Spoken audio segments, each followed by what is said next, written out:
በስመ አብ ወወልድ ወመንፈስ ቅዱስ አሐዱ አምላክ አሜን።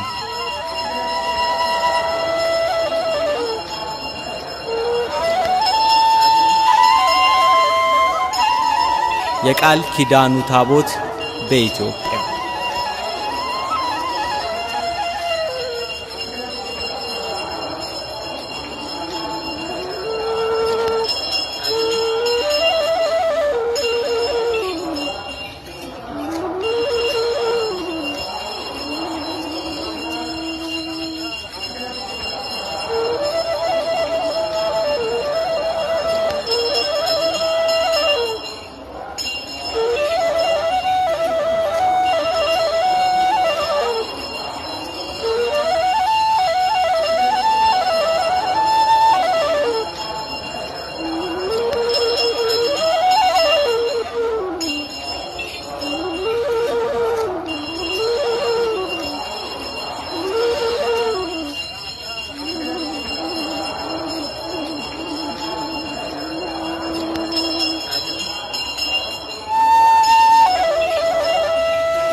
የቃል ኪዳኑ ታቦት በኢትዮጵያ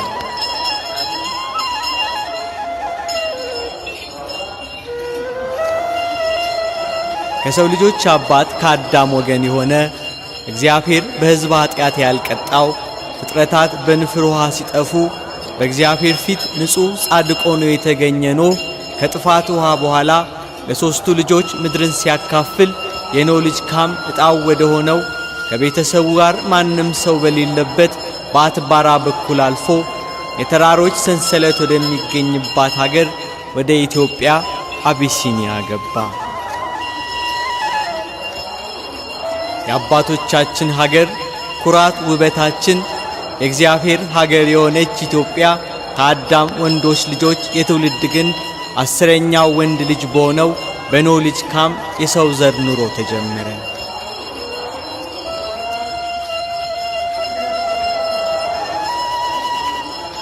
እግዚአብሔር በሰው ልጆች ኃጢአት አዝኖ ምድርን በጥፋት ውሃ ሲቀጣት በፊቱ ጻድቅና ንጹሕ ሆነው ከተገኙት 8 ነፍሳት ሕይወት በምድር ተጀመረች። ዳግም ምድር በሰው ስትሞላ ፍጥረታት ሲበዙ እግዚአብሔር በብሩህ ደመና እየተገለጸ ከተመረጠው ከነቢዩ ሙሴ ጋር ይነጋገር ነበር።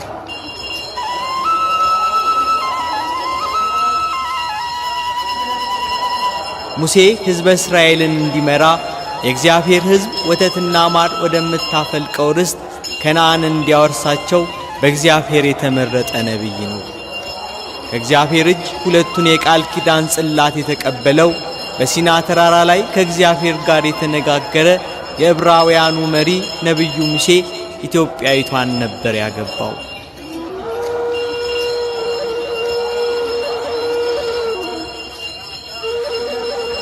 እግዚአብሔር ለሰው ልጆች ከፈጠራት ከኤዶም ገነት የሚፈሰው ወንዝ አንዱ ጊዮን የኢትዮጵያን ምድር ሁሉ ይከብ ነበር።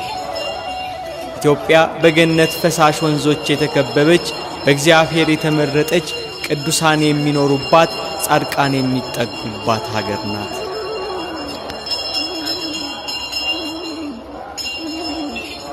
ኢትዮጵያዊነት የማይለወጥ መልክ፣ የማይቀየር ስብዕና፣ ኩራትና ፍቅር ነው።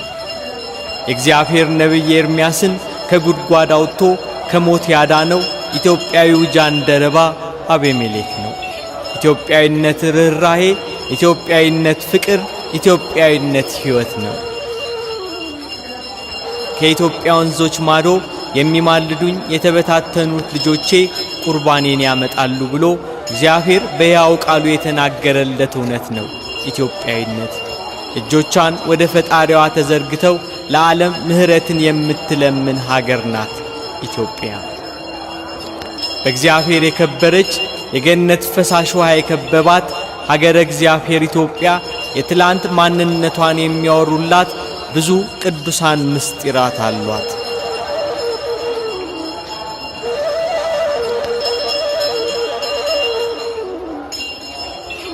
ኢትዮጵያ ከእስራኤል እኩል ሕገ ልቦናን ይዛ ከእስራኤል ቀጥላ ሕገ ኦሪትን የተቀበለች ሀገር ናት። ዓለም ከጨለማ ሳይላቀቅ ብርሃን የነበረባት ሀገር ናት ኢትዮጵያ።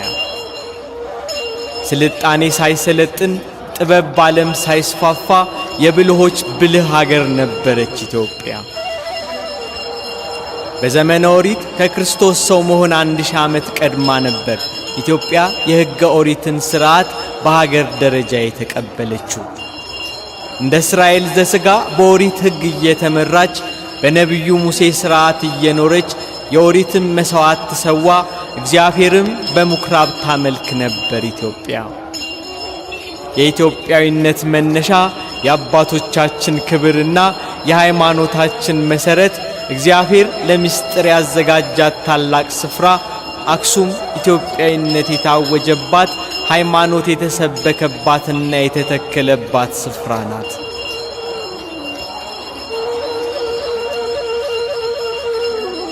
ንጉሥ ኢትዮጵስ በ2550 ዓመተ ዓለም አካባቢ አክሱማይ የተባለ ልጅ እንደነበረውና በዚያ ዘመን አካባቢ እንደተቆረቆረች ይነገራል።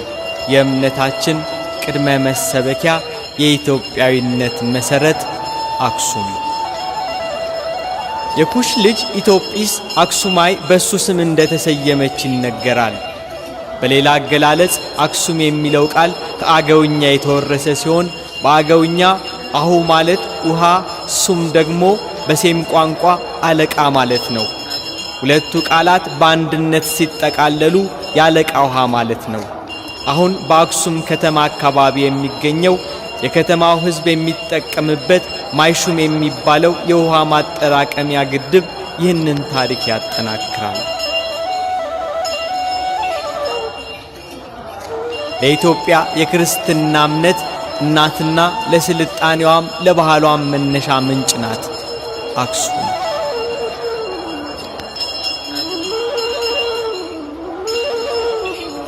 የጥንት ኢትዮጵያውያን በሳባ በግዕዝ ቋንቋዎች ይጠቀሙ እንደነበር ቢነገርም የአክሱም መንግሥት ቋንቋ የሴም ቋንቋ ዘርፍ የሆነው ግዕዝ ነበር።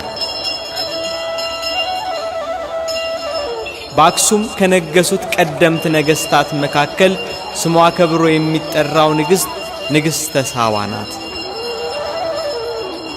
ንግሥተ ሳባ በኢትዮጵያውያን ዘንድ ማክዳ ተብላ ትጠራ ነበር።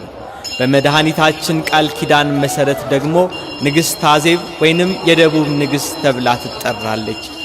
ቅድመ ልደተ ክርስቶስ 1000 ዓመት ገደማ ንግሥት አዜብ ወይንም ማክዳ በኢየሩሳሌም ነግሶ ስለነበረው ንጉሥ ሶሎሞን ጠቢብነት ለመጀመሪያ ጊዜ የሰማችው ታምሪን ከተባለው አገልጋዩዋ ነበር።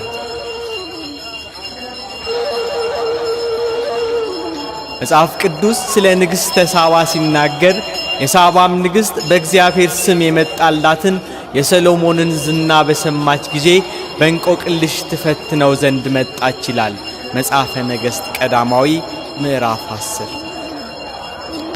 አገልጋዩዋ ታምሪን ነጋዴ ሲሆን 520 ግመሎችና 73 ያህል መርከቦች ያሉት ነበር። ንጉሥ ሶሎሞን ቤተ መቅደሱን ይሠራ ዘንድ በወደደ ጊዜ ለቤተ መቅደሱ መስሪያ የሚሆን ዕቃዎችን እንዲያመጡለት ሀብታም ነጋዴያንን ያፈላልግ ነበርና ከኢትዮጵያዊው ሀብታም ነጋዴ ከታምሪን ጋር ተገናኘ። ንጉሡ ከአረብ አገር የሚያስፈልገውን ቀዩን ወርቅ፣ ጥቁሩን የማይነግስ እንጨትና ሰምፔር የተባለውን እንዲያመጣለት አዘዘው። ታምሪንም ንጉሡ የፈለገውን ሁሉ አመጣለት። ንጉሥ ሶሎሞን ለታምሪን የሚሻውን ሁሉ ከገንዘቡ አብልጦ ሰጠው። ነጋዴው ግን እጅግ ብልህ ነበርና ከንጉሡ ጋር በነበረው ቆይታ የንጉሥ የሰሎሞንን ጥበብ ያስተውልና ያደንቅ ነበር። በዳገሩም በተመለሰ ጊዜ ለንግሥቲቱ በንጉሡ ዘንድ ያየውን ያስታወሰውን በየቀኑ ይነግራት ነበር። እሷም አገልጋያ ከሆነው ከዚህ ነጋዴ በሰማችው ነገር ትደነቅ፣ በልቧም ወደ ሶሎሞን ዘንድ ለመሄድ ታስብና ከፍቅሯ ብዛት የተነሳም ታለቅስ ነበር። በመጨረሻም ለመሄድ ቆርጣ ተነሳች። ለመንገዷ የሚያስፈልጋትን ለንጉሡ የሚቀርበውን ገጸ በረከት ለመኳንንቱ የሚሰጠውን ስጦታ ሁሉ አዘጋጅታ መንገዷን ወደ ምድረ እስራኤል አቀናች።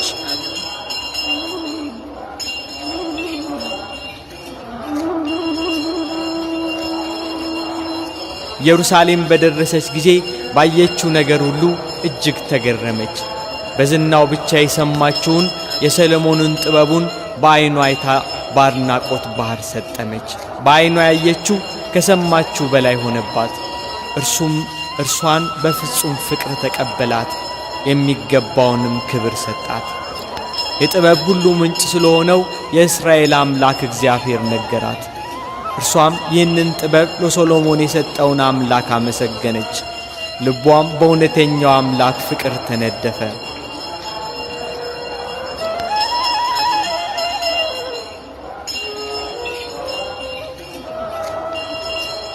ንግሥተ ሳባ ምንም እንኳን በሀገሯ ባህልና ሥርዓት መሠረት በመንግሥቷ ላይ ጸንታ ለመኖር ድንግልናዋን ጠብቃ መኖር የሚገባት ቢሆንም ዳሩ ግን ክብረ ንጽሕናዋን በጥበቡ ልቧን ለማረከው ለንጉሥ ሶሎሞን አስረከበች።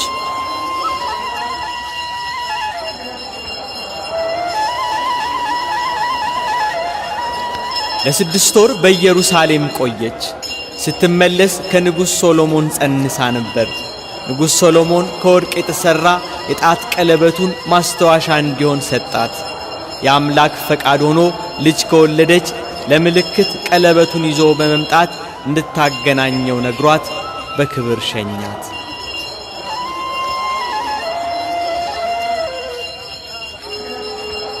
ንግሥት ሳባ ከኢየሩሳሌም ስትመለስ አስመራ አካባቢ ማይበላ በተባለ ቦታ ከሰሎሞን የጸነሰችውን ልጅ ወለደች። ስሙን እብነ መለክ ብላ ሰየመችው፣ የጥበበኛ ልጅ ስትል። ይህ ስም ከጊዜ በኋላ ተለውጦ ምኒልክ ተባለ። ከሰሎሞን የወለደችውን የጥበብ ልጅ ምኒልክን ታቅፋ መናገሻ ከተማዋ አክሱም ስትገባ መኳንንቱና ሕዝቡ በነቂስ ወጥቶ በደስታና በሆታ ተቀበላት። ከንግሥቲቷ ወደ አክሱም መመለስ በኋላ እውነተኛውን አምላክ በስፋት ማምለክ በኢትዮጵያ ተጀመረ። ሕዝቡ ከሕገ ልቦና ወደ ሕገ ኦሪት ተሻገረ። ሁሉም ሰው በሕገ ኦሪት አምኖ ሥርዓተ ኦሪትን የሚፈጽም ሆነ።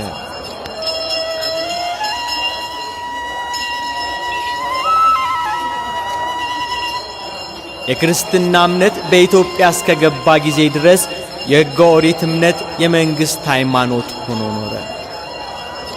ንግሥተ ሳባ ልጇ አድጎ 22 ዓመት ሲሞላው የአባቴን ፊት አይ ዘንድ እሄዳለሁ ስላላት የነጋዴዎች አለቃ ታምሪንን ጠርታ ለጉዞ ተዘጋጅ፣ ይህ ልጅ የአባቱን ፊት ያይ ዘንድ ወዷልና ከንጉሡ ታደርሰዋለህ፣ የእስራኤል አምላክ እግዚአብሔር ቢወድ ወደዚህ ትመልሰዋለህ አለችው። ስንቅንም እንደ ሀብታቸውና ባለጽግነታቸው መጠን አዘጋጀች። ለመንገድ የሚያስፈልገውን ገንዘብ፣ ለንጉሡ የሚሰጠውን ስጦታና ሌሎች የሚያስፈልገውን ነገር ሁሉ አዘጋጀች። ከእርሱ ጋር ለሚሄዱ መኳንንትም ንጉሡን እጅ አስነስተው እንዲመልሱላትና ለሀገሩም መንግሥት እንዲሾመው እንጂ ከዚያ እንዳይተወው አዘዘቻቸው። ለልጇም ንጉሥ ሶሎሞን ልጁን እንዲያውቀው ነገሩን እንዲያስብና በዘመኑ ሁሉ እሷን እግዚአብሔር በሰጣት በእርሷ መንግሥት ሥር ያሉትን ሁሉ እግዚአብሔርን ያመልኩ የገባችውን ቃል ኪዳንንም ያስታውሱ ዘንድ ለምልክት እንዲሆን የሰጣትን የጣት ቀለበቱን ሰጠችው። ከዚህ በኋላ በሰላም ላከችው።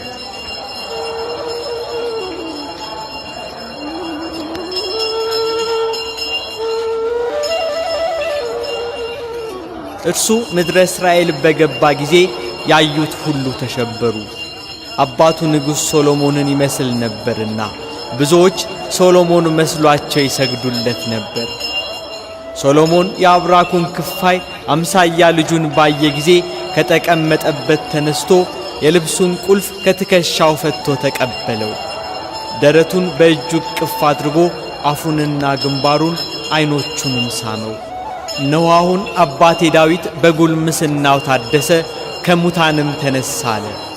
ወደሚያነጋግሩትም ዞሮ አንተን ይመስላል ነው የምትሉኝ? ይህ በጎልማስነት ዘመን የአባቴ ርዝመት እንጂ የኔ ርዝመት አይደለም፣ ከኔ ይልቅ ፍጹም ያምራልና አለ። ተነስቶም ወደ ቤቱ ገባ። የወርቅ ግምጃንም አለበሰው፣ የወርቅ ዝናርንም አስታጠቀው።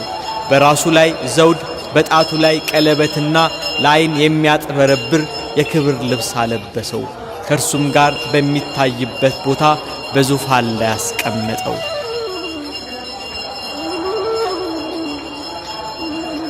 ታምሪንም የተላከውን መልእክት ለንጉሡ አደረሰ። ንጉሥ ሰሎሞን ግን የልጄ እግዚአብሔር የሰጠኝ የበኩር ልጄ ኃይሌ ነውና በእስራኤል ላይ አነግሠዋለሁ እንጂ ለንግሥት አልሰጣትም አለ። ልጁ ግን ፈቃዱ በእስራኤል መንገሥ ሳይሆን በኢትዮጵያ ንጉሥ ሆኖ መኖር መሆኑን በአጽንዖት በመግለጹ አማካሪዎቹን ሹማምንቱንና የቤተ መንግሥቱን ታላላቆች ሁሉ ሰብስቦ ይህን ልጅ እሺ ማሰኘት አልቻልኩም። እነሆ አሁን የምነግራችሁን ስሙኝ።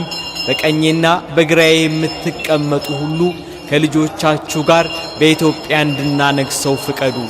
ልጆቻችሁም እንዲሁ አለቃ ሆነው በቀኝና በግራ ይቀመጡ። እናንተ ሁላችሁ አማካሪዎችና መኳንንት በኩር ልጆቻችሁን እንሰጠው ዘንድ ፍቀዱለት፣ መንግሥት ይሆናልና አላቸው። እነርሱም ፈቃዳቸው ሆነ። ቅባ መንግሥቱን የሚጣፍጥ ሽቶ አዘጋጁ። ነጋሪት፣ እምቢልታ፣ እንዚራ፣ መሰንቆና ከበሮ ተመታ። አገሪቱ በደስታና በእልልታ ድምፅ ተመላች። ወደ ቤተ መቅደሱ ውስጥም አስገቡት። በካህኑ በሳዶቅና የንጉሥ ሰሎሞን የኃይል አዛዥና ካህን በሆነው በኢዮአሳፍ መንግሥት ተሰጠው። ከእግዚአብሔር ቤትም ወጣ። ስሙን ዳዊት ብለው ሰየሙት።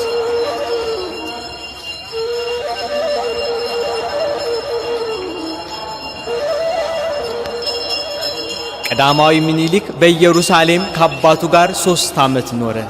በዚህ ወቅት በሊቀ ካህናቱ በሳዶቅ መምህርነት ምኒልክ ሕገ ኦሪትን፣ ሕገ መንግሥትንና የዕብራይስጥን ቋንቋ ተማረ።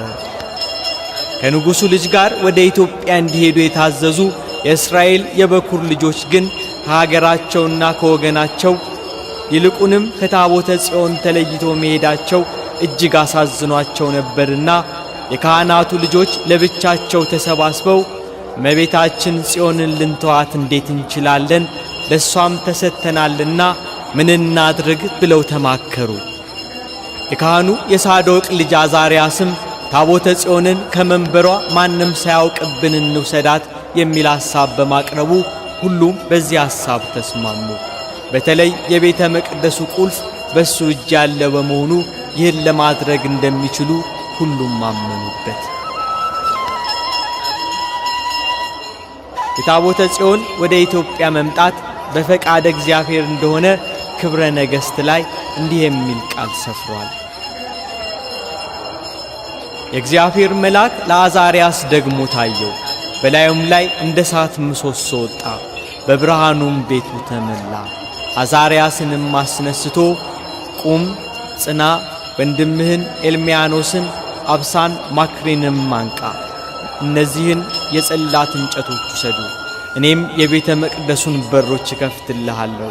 የእግዚአብሔርንም ታቦተ ሕግ ውሰዳት፣ እኔም ለዘላለም ከእርሷ ጋር እንድኖርና ባያያዟን መሪ እንደሆንልህ ከእግዚአብሔር ታዝዣለሁ አለ።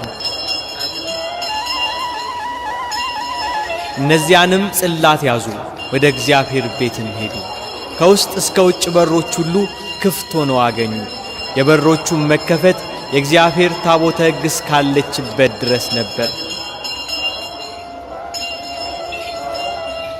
ያን ጊዜም የእግዚአብሔር መልአክ ይጠብቃት ነበርና እንደ ቅስበት ዓይን ተነሳች። እግዚአብሔር ባይፈቅድ ግን ባልተነሳች ነበር። አራቱም አነሷትና ወደ አዛርያስ ቤት አስገቧት። ወደ እግዚአብሔር ቤትም ገቡ። በጽዮንም ማስቀመጫ እንጨቶችን አገጣጠሙ። እንጨቶቹንም በጽዮን ልብሶች ሸፈኗቸው።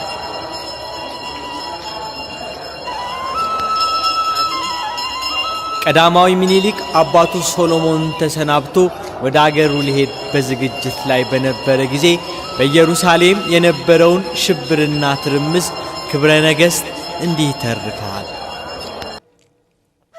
ሰረገላዎቹ ሁሉ ተጫኑ፣ አለቆች ሁሉ ተነሱ። ነጋሪት ተመታ፣ አገሪቱም ጮኸች። ጎልማሶች ደነፉ፣ ግርማም ጋረዳት፣ ጸጋም ከበባት። የእስራኤል ጀግኖችና የመኳንንቱ ልጆች ስለተነሱ ሽማግሌዎች ዋይ ዋይ አሉ። ሕፃናት ጮኹ፣ ባልቴቶችና ደናግላንም አለቀሱ። በእነሱ ምክንያት ግርማዋ ስለተወሰደባት እንጂ አገሪቷ የምታለቅሰው ስለ እነርሱ ብቻ አይደለም።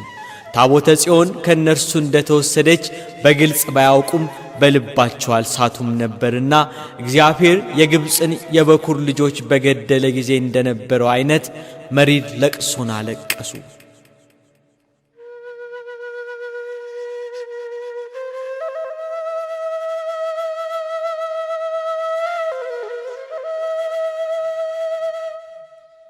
ንጉሥ ሰሎሞን በሁኔታው ደነገጠ።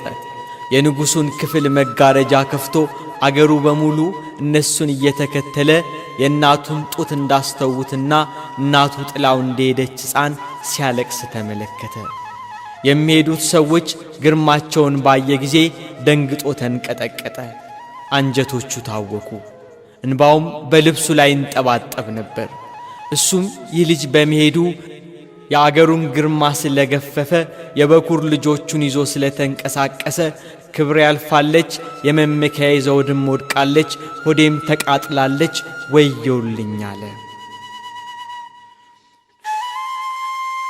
ከእስራኤል የመኳንንት ልጆች የካህናትና የሊቀ ካህኑ የሳዶቅ ልጅ አዛርያስ እንዲሁም ከሌዋውያን ወይንም ከካህናቱ ወገን ብዙ ሕዝብ ከ12ቱ ነገደ እስራኤል የተውጣጡ በጠቅላላው 12,000 ሕዝብ የንጉሡን ልጅ ቀዳማዊ ምኒልክን ተከትሎ ወደ ኢትዮጵያ ጉዞ ጀመረ።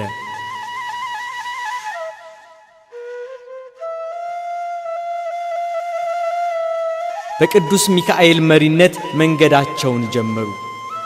ክንፉን ዘርግቶ እንደ የብስ አድርጎ አስኬዳቸው። በየብሱም ደመናውን ሰንጥቆ ከፀሐይ ትኩሳት ጋርዶ እየሰወረ ወሰዳቸው። ሰረገላቸውን የሚስበው አልነበረም። ከምድር 1 ክንድ ያህል ከፍ ብለው ይሄዳሉ። ሰዎቹም ፈረሶቹም በቅሎቹም የግመል ባዝራዎቹም ቢሆኑ ከተጫኑትም ሁሉ 1 ስንዝር ያህል ከፍ ይሉ ነበር፣ ታቦተ ጽዮን ከእነርሱ ጋር አለችና። የእስራኤል ልጆችም የ13 ቀናት መንገድ በአንድ ቀን ከደረሱ በኋላ ለንጉሥ ለምኒልክ መታገስ ትችል እንደሆነ ምስጢር እንንገርህ አሉት። እሱም እችላለሁ፣ እስከ ዕለተ ሞቴም አልናገርም አላቸው። እነሱም ፀሐይ ከሰማይ ወረደች፣ በሲናም ለእስራኤል ተሰጠች፣ ከሙሴ እስከ እሴይ ዘር ድረስ ለአዳም ዘር ሁሉ መድኃኒት ሆነች። እነሆ በእግዚአብሔር ፈቃድ በአንተ ዘንድ ናት። ይህም በእግዚአብሔር ፈቃድ እንጂ ከእኛ የተደረገ አይደለም። እኛ ፈቀድን፣ እግዚአብሔር ፈጸመ። እኛ ተስማማን፣ እግዚአብሔር አሰመረልን። እኛ ተናገርን፣ እግዚአብሔር ሠራ። እኛ አሰብን፣ እግዚአብሔር ግን እውነት አደረገው። እነሆ ዛሬም እግዚአብሔር አንተን መረጠ፣ አገርህንም ወደደ። ይኸውም ለእግዚአብሔር ታቦተ ሕግ ለቅድስቲቱና ለሰማያዊቷ ጽዮን አገልጋይ ትሆን ዘንድ ነው። የአምላክህን የእግዚአብሔርን ፈቃዱን ብታደርግ ትእዛዙን ብትጠብቅ እሷ እስከ ዘላለም ለአንተ ከአንተም በኋላ ለዘርህ መሪ ትሆንሃለች። አንተ ብትሻ እሷን ለመመለስ አትችልም።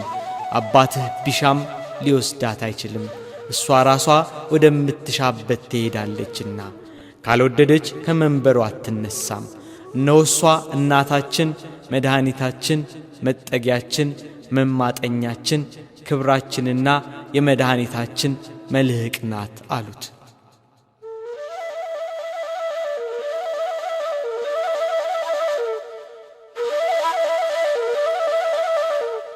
ከዚያም ታቦተ ጽዮንን ባሳዩት ጊዜ ደነገጠ። ሁለቱን እጆቹን ደረቱ ላይ አድርጎ በሰማይ የምትኖር ቅድስቲቷን ሰማያዊቷ ጽዮንን እናይ ዘንድ እኛን የተጣልን የተናቅንን ሕዝቦችን በእውነት በቸርነት ታስበናለህ? አቤቱ ስለ ሠራህልን መልካም ሥራ ሁሉ ምን እንከፍልሃለን? በምድር ምስጋናውን እናውቅ ለልዕልናውም እንሰግድ ዘንድ በእሱ ዘንድ ኢምንታት ሳለን በጸጋው ክብርና ምስጋናን አሰበን። ለምርጦቹ ቸርነውና እስከ ዘላለሙ ምስጋና ለእርሱ ይሁን አለ ቀዳማዊ ምኒልክ። ታቦተ ጽዮን ከእነርሱ ጋር መሆኗን ተጓዦቹ እንዳወቁ እንዚራን አነሱ። ከበሮዎችና ነጋሪቶች ተመቱ፣ መለከቶችም ተነፉ። በዝማሪያቸው ቃል የግብፅ ምድር ፈጽማ ታወከች፣ የግብፅ ጣዖታትም ተንቀጠቀጡ።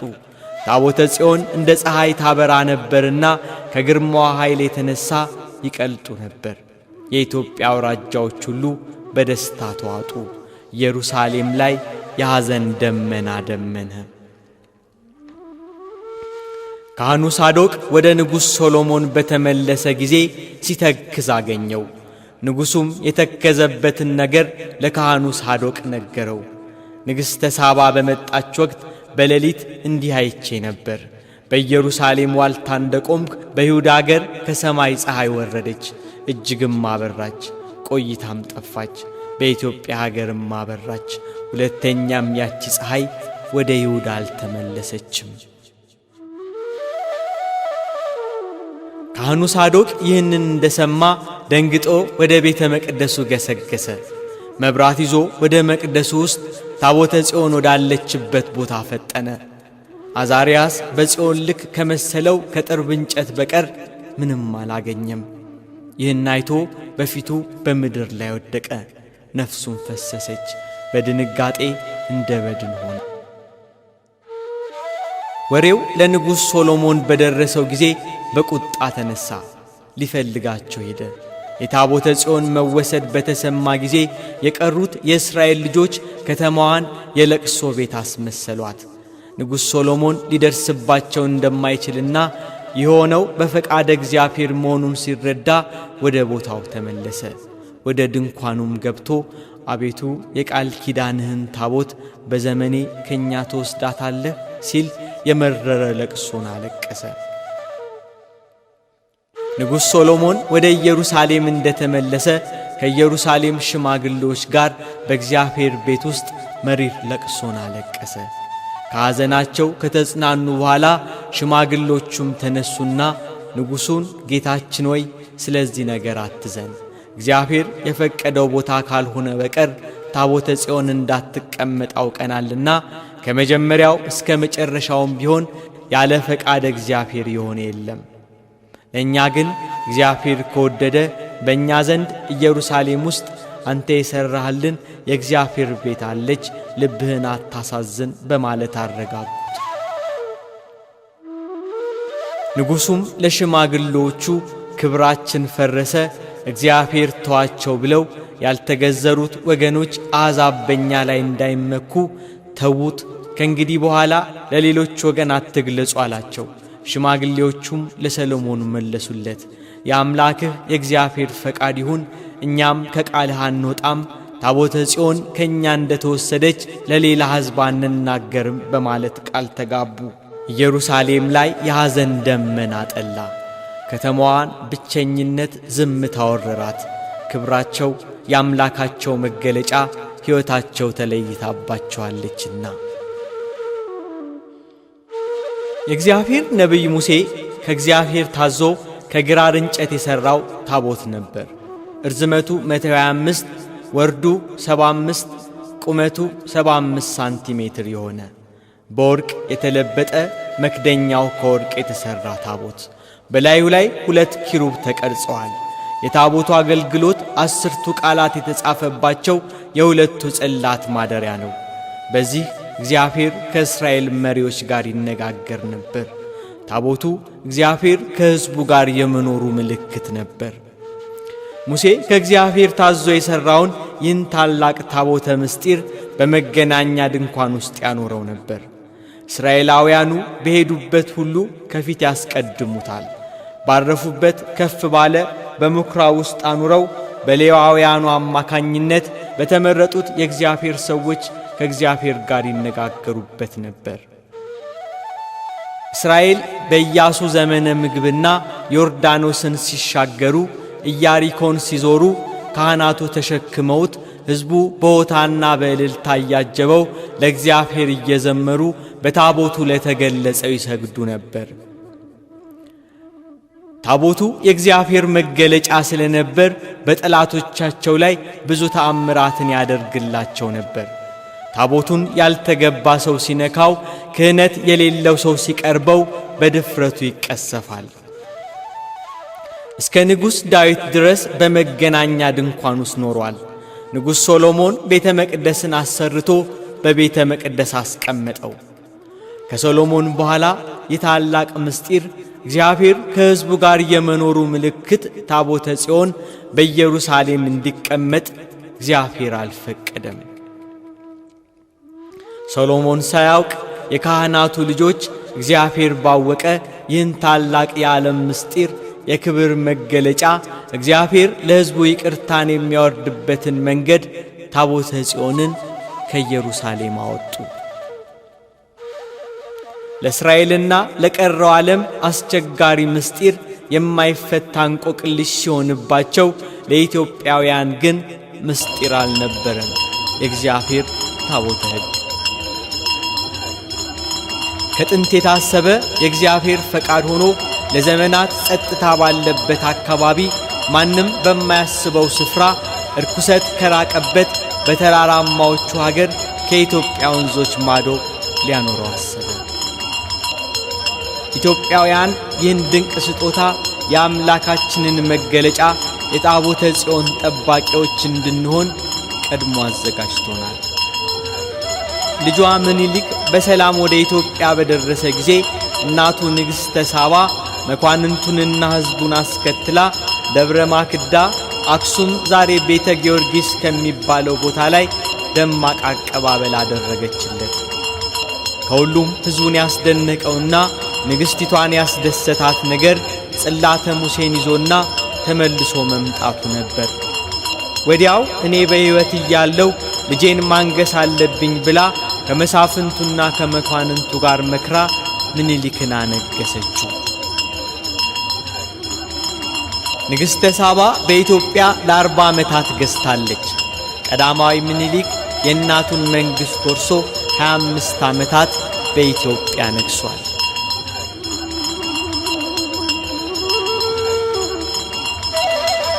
ታቦተ ጽዮን ከኢየሩሳሌም ከሰለሞን ቤተ መቅደስ ወጥታ መጥታ በኢትዮጵያ በምኵራብ ውስጥ ለዘመናት ተቀምጣለች። ከኢየሩሳሌም በመጡ ከ12ቱ ነገደ እስራኤል በተመረጡ የመኳንንቱና የካህናቱ የበኩር ልጆች የኦሪትን መሥዋዕት እያደረሱ ለታቦተ ጽዮን ክብር የሚገባውን እየፈጸሙ ከኢትዮጵያውያን ጋር በኢትዮጵያውያን ሥርዓት በኦሪት እምነት በታቦተ ጽዮን እስራኤላውያኑና ኢትዮጵያውያኑ አንድነት ፈጥረው ኖሩ። ታቦተ ጽዮንን ብለው ሀገር አቋርጠው ባህር ተሻግረው የመጡ እስራኤል በኢትዮጵያ ቀሩ። ከዘመናት በኋላ ጌታችን ኢየሱስ ክርስቶስ ለሰው ልጆች የሰጠው የማዳን ተስፋ ቃል ሲቀርብ በኢትዮጵያ በባዜን ዘመነ መንግሥት የ5500 ዘመን ፍጻሜ ሲሆን ኢየሱስ ክርስቶስ ከመቤታችን ተወልዶ ሰው ሆነ። በክርስቶስ መወለድ በአዲስ ኪዳን ሥርዓት ዓለም ከሕገ ኦሪት ወደ ሕገ ወንጌል ተሻገረች። በኦሪት ጥላነት በተተነበየው ትንቢት በተመሰሉት ምሳሌያት በክርስቶስ ወንጌል በማዳኑ ሥራ በአዲስ ሕይወት አዲስ ኪዳን በ34 ዓመተ ምህረት በሐዋርያው ፊልጶስ ስብከት በጃንደረባው አማካኝነት ኢትዮጵያ ክርስትናን ተቀበለች። የወገኖቹ የመጀመሪያ ሐዋርያ የሆነው የንግሥት እንዳኬ ጃንደረባ ወይንም በጅሮንድ ከሐዋርያው ፊልጶስ የሰማውን ስብከት በኢትዮጵያ በማስተማር የክርስትናን ዜና በቤተ መንግሥትና በአካባቢው አዳረሰ። ኦሪትን መሠረት አድርጋ የትንቢቱን ፍጻሜ ይዛ ወንጌልን ተቀበለች። መቅደሰ ኦሪት በወንጌል በክርስቶስ መገለጥ ወደ ቤተ ክርስቲያንነት ተሻገረች። ይህ የሆነው በአቡነ ሰላማ ከሳቴ ብርሃን ነበር። አባ ሰላማ በኢትዮጵያ የተሾመ የመጀመሪያው ጳጳስ ነው። ሜኖፒዮስ የተባለ ግሪካዊ ክርስቲያን ነጋዴ ከሁለቱ ልጆቹ ጋር ሶርያ ከምትገኘው ከጢሮስ ተነስቶ በመርከብ ወደ ህንድ ይጓዝ ነበር። ታላቁ ፍሬምናጦስ፣ ታናሹ ደግሞ ኤድሲዮስ ይባላሉ የዚህ ነጋዴ ልጆች። የሚጓዝበትን መርከብ ወደ አፍሪካ ጠረፍ ጫፍ በማስጠጋት በቀይ ባህር አዶሊስ አካባቢ አቁመው ሳለ የባህር ዘራፊዎች በእርሱና በልጆቹ ላይ አደጋ ጥለው አባታቸውንና የጀልባዋን ቀዛፊዎች ገለው ሀብታቸውን ዘረፉ። ከሞት የተረፉት ሁለቱ ልጆች ብቻቸውን ሆነው ዛፍ ስር እያለቀሱ ሲጸልዩ መንገደኞች አገኟቸውና ለአክሱም ንጉሥ ምርኮ አመጣንልህ ብለው አስረከቡት። ደም ግባታቸው ያማረ እነዚህ ሁለት ልጆች የአክሱም ንጉሥ ታዜር በቤተ መንግሥቱ ውስጥ ከሁለቱ መንተያ ልጆች ከአብርሃና ከአጽብሃ ጋር እንዲያድጉ አደረገ። በሊቀ ካህናቱ በእንበረም መምህርነት ቤተ ቀጢን በተባለ የእንግዳ ማረፊያና ትምህርት ቤት ግዕዝና ሌሎች ትምህርቶችን ከመንትያዎቹ ከአብርሃና ከአጽብሃ ጋር ለ7 ዓመት ተማሩ። በጥበብ የበሰሉ በአእምሮ የገለመሱ መሆናቸውን ያየው ንጉሡ ፍሬምናጦስን የግምጃ ቤት ኃላፊና የጽሕፈት ሚኒስትር፣ ኤድሲዮስን ጋሻ ጃግሬ ያደረጋቸው። ንጉሥ ታዜር ሲሞት ሁለቱ ወጣቶች ነፃ ወጡ። ከወደዱ ወደ ሀገራቸው መሄድ እንደሚችሉ ተነገራቸው። ነገር ግን መንግሥቱን የተረከበችው ንግሥት ሐየዋ በመንግሥቱ ሥራ እንዲረዷት ስለጠየቀቻቸው እዚያ ሰነበቱ። ታላቁ ልጅ ፍሬምናጦስ ለሃይማኖቱ ቀናኢ ነበርና በኢትዮጵያ ጃንደረባ የተሰበከውን ክርስትና ይበልጥ አስፋፋው። አብርሃና አጽብሃ በአባታቸው ፋንታ ሲነግሱ በ325 ዓመተ ምህረት ጳጳስ ከእስክንድርያ ያመጣላቸው ዘንድ ፍሬምናጦስን ወደ ግብፅ ላኩት። ፍሬምናጦስ እስክንድርያ የደረሰው ለእስክንድሮስ ለኒቅያ ጉባኤ ሄዶ በነበረበት ጊዜ ነበርና በእስክንድርያ ትምህርት ቤት ክርስትናን እየተማረ ጠበቀው። ለእስክንድሮስ ከኒቅያ ከተመለሰ በኋላ ወዲያው ስላረፈ መንበሩን ሐዋርያው አትናቴዎስ ተረከበ። ፍሬምናጦስ ለኢትዮጵያ ጳጳስ እንዲያመጣ መምጣቱን ሲነግረው ሐዋርያው አትናቴዎስ ጥያቄውን ተቀብሎ ስለ ኢትዮጵያ በሚገባ ጠይቆ ተረዳ። ካህናቱን ሰብስቦ ጉባኤ አደረገ። ጉባኤው ለኢትዮጵያ ጳጳስ የሚሆን የሀገሪቱን ቋንቋ የተረዳ የሕዝቡን ባህል ጠንቅቆ የሚያውቅ በነገሥታቱና በሕዝቡ ዘንድ የሚወደድ ተቀባይነት ያለው ለጵጵስና የሚመጥን ካንተ ሌላ የለም ብሎ ወሰነ። ለፍሬምናጦስ ሥርዓተ ቤተ ክርስቲያንን በሚገባ አስተምረው ኤጲስቆጶስ ዘአክሱም ለመላዋ ኢትዮጵያ ብሎ አትናቴዎስ ሾመው። ፍሬምናጦስ የመጀመሪያው የኢትዮጵያ ጳጳስ አቡነ ሰላማ ከሳቴ ብርሃን ተብሎ ተሾመ። የኢትዮጵያ ቤተ ክርስቲያን ታሪክ አቡን የሚለው ማዕረግ ሕዝቡ ለመጀመሪያ ጊዜ የሰጠው ለፍሬምናጦስ ነው።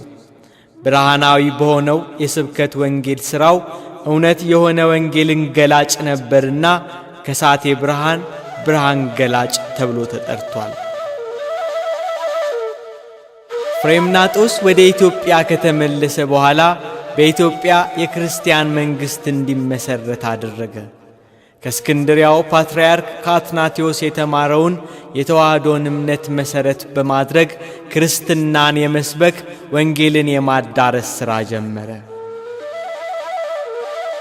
ለስብከተ ወንጌል ተግባሩ እንዲረዳው ሊቀ ካህናትን በረምን አጥምቆ ሕዝበ ቀድስ በሚል ስም በረዳትነት እንዲያገለግለው ኤጲስቆጶስ አድርጎ ሾመው። አቡነ ሰላማ ወይንም ፍሬምናጦስ ከስብከተ ወንጌል ተግባር በተጨማሪ ለቅዱሳት መጻሕፍት ለቤተ ክርስቲያን አገልግሎት የሚውሉ መጻሕፍትን ወደ ግዕዝ ቋንቋ ተርጉሟል። ከሳባውያን ፊደል በተሻሻለው የግዕዝ ፊደል ከቀኝ ወደ ግራ የመጻፍን ልምድ አስቀርቶ ከግራ ወደ ቀኝ እንዲጻፍ አድርጓል። ፍሬምናጦስና ሊቀ ካህናቱን በረም ከነገሥታቱ ጋር በመላው ሀገሪቱ እየዞሩ ተክተው በማስተማር ከአሕዛብና ከአይሁድ ወገን ብዙዎችን ወደ ክርስትና እምነት መልሰዋል። ዛሬ ከ2000 ዓመታት በኋላ አባ ሰላማ ከሳቴ ብርሃን የቀደሰበት በግሪክ ቋንቋ የተጻፈ የቅዳሴ መጽሐፍ በተድባበ ማርያም ቤተ ክርስቲያን ይገኛል። ለ15 ዓመታት ያህል ኢትዮጵያን ያስተዳደሯት መንትያዎቹ ወንድማማቾች ነገሥታት አብርሃና አጽብሃ በኢትዮጵያ ለመጀመሪያ ጊዜ ባለ 12 መቅደስ ቤተ ክርስቲያን እጅግ በሚያስደንቅ መልኩ የሰሩት በአክሱም ነው። ጻድቃኑ ነገሥታት አብርሃና አጽብሃ ትምህርተ ወንጌልን እያስፋፉ በአክሱም ቤተ መንግሥታቸው ሳሉ አንድ ቀን ጌታችን ኢየሱስ ክርስቶስ እልፍ አላፍት መላእክትን አስከትሎ አክሱም ላይ ማይኮክ በሚባለው ተራራ ላይ ቆሞ ተገለጸላቸው። በዚህ ስፍራ ላይ የምመሰገንበት ቤቴን ቤተ መቅደሴን አንጹ ብሎ አዘዛቸው። ነገሥታቱ አብርሃና አጽብሃ ብልሃተኞች የሆኑ አናጺዎችን፣ እንጨት ጠራቢዎችን አክሱም ላይ እንዲሰበሰቡ አዋጅ አስነገሩ። በአዋጁ መሠረት ጥበበኞቹ ተሰባሰቡ። በ335 ዓመተ ምህረት የቤተ መቅደሱ ሕንጻ ተጀመረ። ቤተ መቅደሱ ውስጡን ዝግባ ሳንቃ ለበጡት። ከመሠረቱ ጀምሮ እስከ ጣሪያው ድረስ በዝግባ ጥብ ለበጡት። በወርቅ በዕንቁ ገበዛ አክሱምን አስጌጧት። ይሄ ባለ 12 ቤተ መቅደስ 72 ምሰሶዎች ነበሩበት። ለእያንዳንዱ ቤተ መቅደስ 5 ምሰሶዎችን አቁመው እብነ በረዱን እንደ መንበር ቀርጸው በወርቅና በዕንቁ ለብጠው በእመቤታችን ስም ባለ 12 መቅደስ ቤተ ክርስቲያንን ሠሩ። ይሄ ትልቅ ቤተ መቅደስ የ14 ዓመት ግንባታ ጊዜ ፈጅቶ በ349 ዓመተ ምህረት ተፈጸመ። የተሠራው ቤተ ክርስቲያን በአቡነ ሰላማ ከሳቴ ብርሃን ተባርኮ ታቦተ ጽዮን ካረፈችበት መቅደሰ ኦሪት አዲስ ወደ ተሠራው ቤተ ክርስቲያን አስገቡት።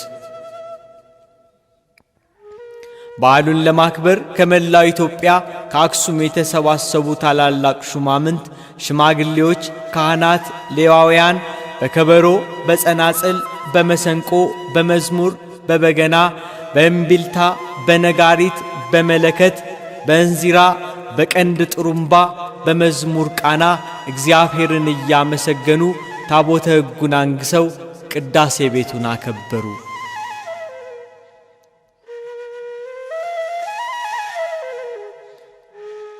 ከክርስቶስ ልደት በኋላ በሦስተኛው ክፍለ ዘመን ለነገሥታት መቃብር ክብር በሚሆን እሳቤ አክሱማውያኑ ከትልቅ ድንጋይ በመፈልፈል በፎቅ፣ በመስኮት፣ በበርና በመሳሰሉት ቅርጾች አስጊጠው ያሰሯቸው አስደናቂ ሐውልቶች ዛሬ ድረስ ቆመው የዓለማችን ድንቅ እይታ ሆነዋል። እንዴት ባለ ቅርጽ ማውጫ በምን አይነት ጥበብ ስር እንዳለው ዛፍ ከመሬት ስር ቀብረው ወደ ላይ ያቆሙት ሐውልት ዛሬም በድንቅነቱ ሕያው ታሪክ ሆኖ ይገኛል።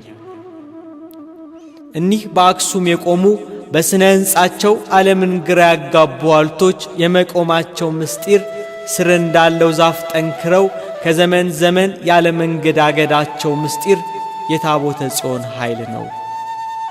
ከዚህ ከታቦተ ጽዮን ኃይል ሌላ ምንም ኃይል እኒህን የድንጋይ ዛፎች ለዘመናት አያቆማቸውም።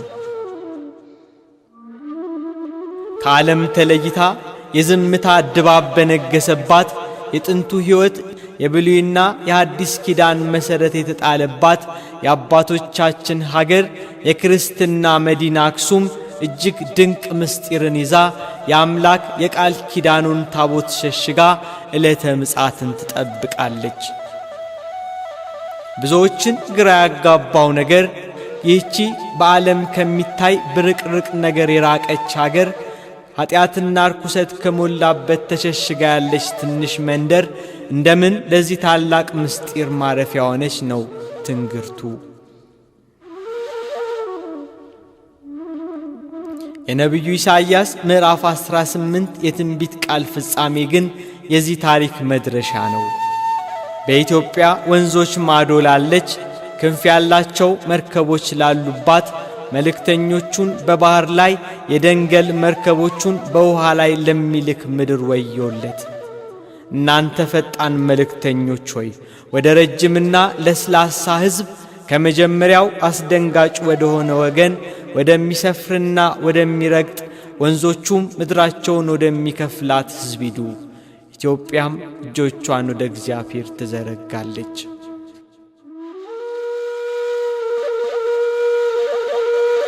በዚህ ታላቅ ምስጢር እጆቿን ወደ እግዚአብሔር የዘረጋች አገር እጆቿን ዘርግታ በለመነችው ልመና እግዚአብሔር ታቦተ ሕግ ወደ ኢትዮጵያ መጥታ አክሱም ሆና ኢትዮጵያን ለዘመናት እየባረከች ትኖራለች። የገነት ፈሳሽ ወንዝ የሚከባት ሀገር ኢትዮጵያ የብዙዎች ቅዱሳን መገኛና መጠጊያ በመሆኗ እግዚአብሔር ኢትዮጵያን መረጣት። እግዚአብሔር ዓይኖቻችንን በታቦቱ ላይ ብቻ እንዲሆኑ እንድንጠብቀውና የኛ እንዲሆን ሰጠን። የሰጠን ምንም ስለሌለን ነው። ያለን እሱ ብቻ ነው። የሰጠን ስለወደደን ነው። ታቦቱ ከኛ ተለይቶ ቅድስናው ወደሚረክሰው ዓለም እንዲወሰድ እግዚአብሔር አይፈቅድም። በታቦተ ጽዮን ኃይል ጠላቶቻችንን እያሸነፍን እንደ ቀደሙት እንደ እስራኤል ዘሥጋ ኃይል እየሆነን እንድንኖር እግዚአብሔር የቃል ኪዳኑን ታቦት ሰጥቶናል። ከታቦተ ጽዮን ወደ ኢትዮጵያ መምጣት በኋላ በታቦተ ጽዮን አምሳል ከከበረ እንጨት ተቀርጾ የተዘጋጀና በጳጳስ የተባረከ ጽላት በእያንዳንዱ ቤተ ክርስቲያን እንዲኖር ተደርጓል። በቤተ ክርስቲያናችን ሕግ መሠረት ጽላት ባላረፈበት ታቦት በሌለበት ቤተ ክርስቲያን ውስጥ ሥርዓተ ቅዳሴ መፈጸም አይቻልም። ታቦተ ጽዮን የክርስትና መገለጫ እግዚአብሔር በበረከት ለሚያያት አገር ከጥንት ለታሰበች ምድር ሞገስና ማንነቷ ነው።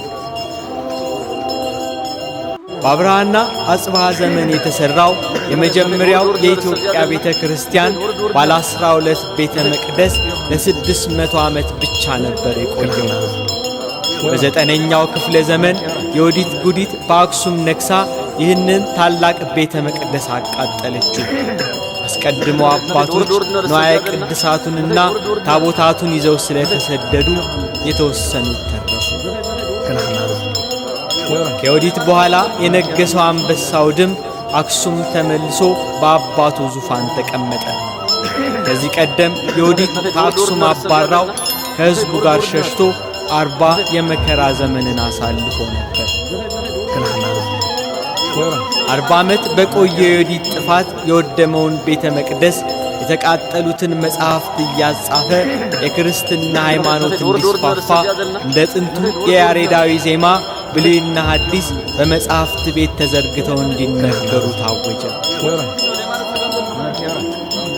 የተቃጠለውን የአክሱም ባለ 12 ታላቅ ቤተ መቅደስ ደግሞ ለማሰራት ፈቃደ እግዚአብሔርን ለመጠየቅ ከአባቶች ካህናት ጋር ንጉሡ አንበሳው ድም ሱባኤ ገባ።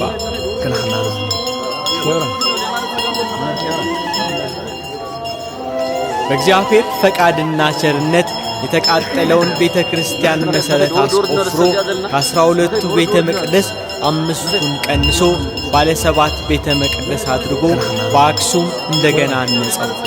በወርቅና በዕንቁ ለብጦ እንደ ፀሐይ እንዲያንጸባርቅ አደረገው።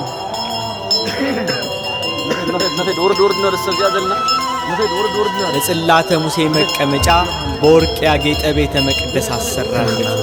ቅዳሴ ቤቱን አከበረ። ከብዙ የአገልግሎት ዘመን በኋላ ጥንተ ጠላታችን ዲያብሎስ የጥፋት መልእክተኞቹን አስነሳ። ከዮዲት በኋላ እንደገና ሌላ ጥፋት መጣ። የኢትዮጵያን የማንነት ታሪክ የሚያጠፋ አክሱምን ለሁለተኛ ጊዜ የታሪክ አሻራዋን የሚፍቅ በሰው ሰውኛ የተሰሩ የማይፈርሱ የሚመስሉ ታላላቅ አብያተ መቅደሶች ቢቃጠሉም ቤተ ክርስቲያን ግን እኒህን የሲኦል ኃይላት እያሸነፈች ለዘመናት ኖራለች ትኖራለች። ከዮዲት ጥፋት በኋላ አንበሳው ድም በአክሱም ጽዮን ያሰራው ባለ 7 ቤተ መቅደስ በ1500 ዓመተ ምህረት በነገሱት በአጼ ልብነ ድንግል ላይ ተነስቶ የነበረው የጥፋት ሰው ግራኝ አህመድ የአክሱም ጽዮን ማርያም ቤተ ክርስቲያንን አቃጠላት።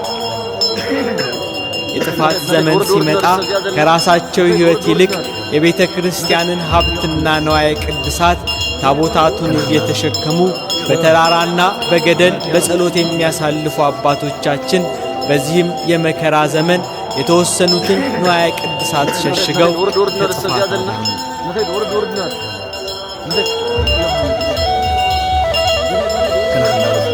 እስከ አጼ ፋሲል ዘመነ መንግሥት እስከ 1623 ዓመተ ምህረት የአክሱም ጽዮን ቤተ መቅደስ እንደፈረሰች ቆየች። በ17ኛው ክፍለ ዘመን በታላቅ ክብር ዛሬ ድረስ የሚታየውን ዕድሜ ጠገቡን ባለ 3 መቅደስ ቤተ ክርስቲያን አጼ ፋሲል የጎንደርን ዝነኛ ግንቦች ቅርጽ አስመስለው አሰሩት። ይቺ ቤተ ክርስቲያን ዛሬ ድረስ ትቀደሳለች። ከዚህ ጥንታዊ ቤተ ክርስቲያን ቀጥሎ በ1945 ዓመተ ምህረት በዘመናዊ አሰራር ወንዶችና ሴቶች በህብረት የሚያገለግሉበትን አዲስ ቤተ ክርስቲያን ግርማዊ ቀዳማዊ ኃይለ ሥላሴ ያሰሩ። በ1957 ዓመተ ምህረት ቅዳሴ ቤቱ ከበረ።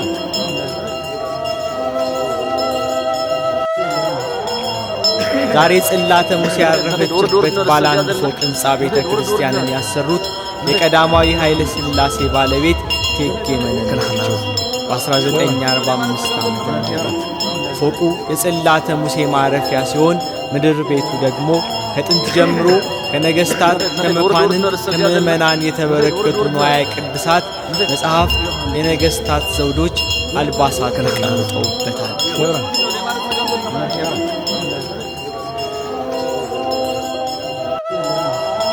የአክሱም ጽዮን ገዳም የኢትዮጵያ ገዳማትና አድባራት ቀደምትና የሁሉም አድባራት እናት ናት። ርዕሰ አድባራትና ገዳም አክሱም ጽዮን ማርያም በይበልጥ ኅዳር 21 ቀን በታላቅ ክብር ትከብራለች።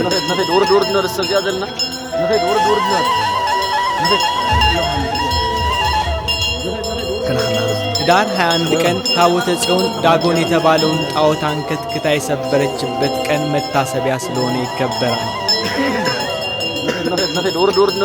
ኅዳር 21 ቀን የንግሥተ ሳባ ልጅ ቀዳማዊ ምኒልክ ታቦተ ጽዮንን ይዞ አክሱም የገባበት፣ ንግሥተ ሳባም ስለ ታቦቷ ክብር ግብዣ ያደረገችበት ቀን ተብሎ ይከበራል። ኅዳር 21 ቀን ከክርስቶስ መወለድ በኋላ በዘመነ ክርስትና መንትያዎቹ ወንድማማቾች ነገሥታት አብርሃና ጽብሃ የመጀመሪያውን ባለ 12 መቅደስ ቤተ ክርስቲያን አሰርተው ታቦተ ጽዮንን ያስገቡበት ቀን መታሰቢያ ኅዳር 21 ቀን ይከብራል።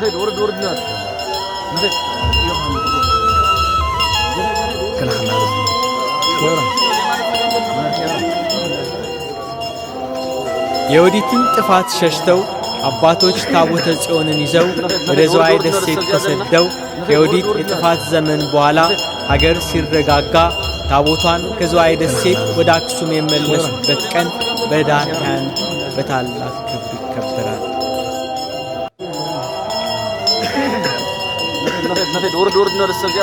በዚህ በኅዳር 21 ቀን ክብር ጽዮን እመቤታችን ቅድስት ድንግል ማርያም ትከብራለች።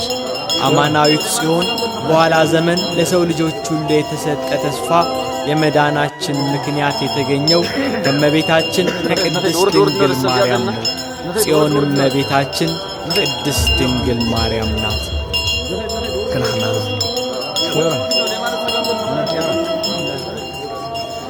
የታቦተ ጽዮን ማረፊያ የቅዱሳን ሀገር ኢትዮጵያ በታቦተ ጽዮን በረከት ቅዱሳን የሚሰደዱባት ሀገር ናት። 9ኙ ቅዱሳን ወደ ኢትዮጵያ ሲመጡ ያረፉት አክሱም ነው። ታቦተ ጽዮን መንደር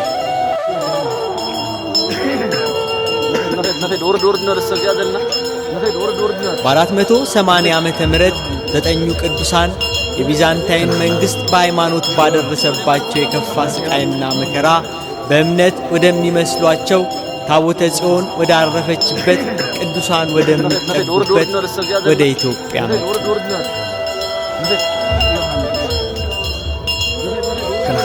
9ኙ ቅዱሳን አክሱም ሲገቡ በአፄ ካሌብ አያት ዳግማዊ አላሜድና የከተማዋ ነዋሪ ሕዝብ በፍቅር ተቀበላቸው። ንጉሡ ኢትዮጵያን እንደ ትውልድ አገራቸው በመቁጠር መንፈሳዊ ተግባራቸውን በሰላም እንዲያከናውኑ ፈቀደላቸው። 9ኙ ቅዱሳን ወደ ኢትዮጵያ ሲሰደዱ እግረ መንገዳቸውን ግብፅ አባ ጳኩሚስ ገዳም ገብተው ነበርና እዚያ የተማሩትን የምንኩስና ሕይወት በኢትዮጵያ ውስጥ መኖር ጀመሩ።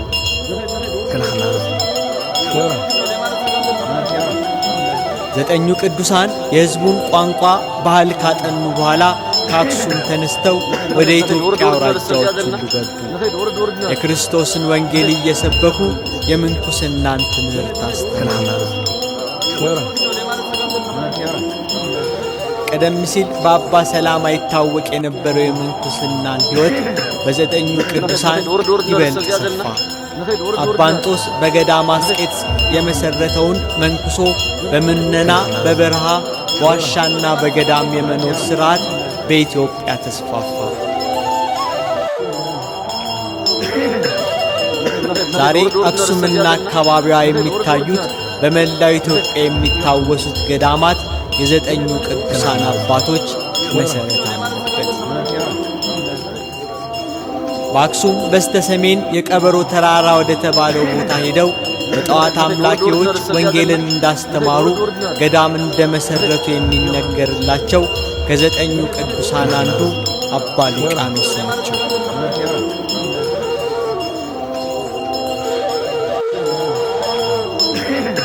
እጅግ ከፍተኛ ተራራ ወደ ነበረው ወደ ደብረ ዳሞ ሄደው ዙሪያው ገደል በመሆኑ መውጫ አልባ የሆነውን ታላቁን የደብረ ዳሞን ገዳም የመሠረቱት ደግሞ አቡነ አረጋዊ ወይንም አባ ዘሚካኤል ናቸው።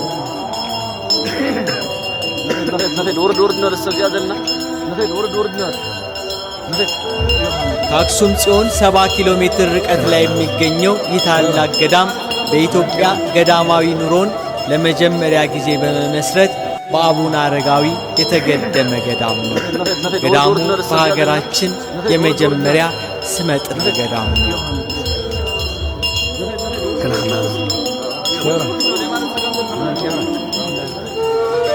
በአክሱም ዙሪያ ከከተማዋ ወጣ ብሎ በደብረ ጰንጠሌዎን ይኖር የነበረውን ጣዖት አምላኪ ሕዝብ አስተምረው ያጠመቁና በኋላም በቦታው የነበረውን ቤተ ጣዖት አፍርሰውና ባርከው ወደ ቤተ ክርስቲያንነት በመለወጥ ስማቸው የሚጠራ ታላቅ አባት አባ ጰንጠሌዎን እዚያው አክሱም አካባቢ ይገኛል። በስማቸው የሚጠራውን ገዳም እንደ አባ ጰንጠሌዎን ወይንም ደብረ ጸማትን የመሠረቱ እኚህ ታላቅ አባት ቀን ቀን ወንጌል ሲሰብኩ ወይንም ሲያስተምሩ ውለው ሌሊት ደግሞ ለመጸለይ ባዘጋጁት ጉድጓድ ውስጥ እየቆሙ 40 ዓመት ጸልየዋል።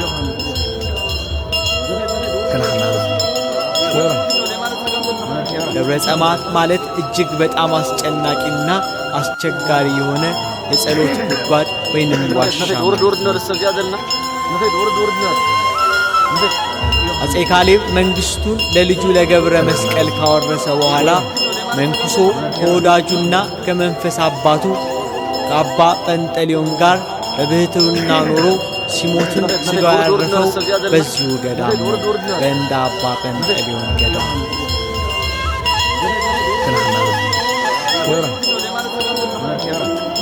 ሕዝቤ ብሎ እግዚአብሔር ከጠራቸው ከእስራኤላውያኑ ይልቅ እግዚአብሔር ኢትዮጵያን ይፈልጋል።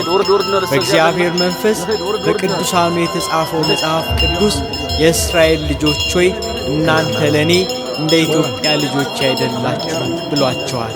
ኢትዮጵያዊነት ከእስራኤል በላይ ነው። በኦሪት ዘመን በእስራኤል የነበረች ፀሐይ ወደ ኢትዮጵያ ወጥታ በአክሱም ላይ እያበራች ነው። እስራኤላውያኑ በበረሃ ሲጓዙ ከፊት እየቀደመ መንገድ የሚመራቸው ከኋላ ጠላቶቻቸውን ድል የሚያደርጉበት መፈራትና መከበር ያተረፈላቸው የታቦተ ጽዮን ምስጢር በኢትዮጵያ ነው ያለው። ኢትዮጵያና ኢትዮጵያዊነት ከዓለም ሁሉ የላቀ በእግዚአብሔር የተመረጠ ክብር ነው። የስልጣኔ ወደ ኋላ መቅረት፣ ረሃብና ቸነፈር፣ የሥጋ የሆነ ድህነት በመንፈስ ካለን ሀብት ጋር አይወዳደርም።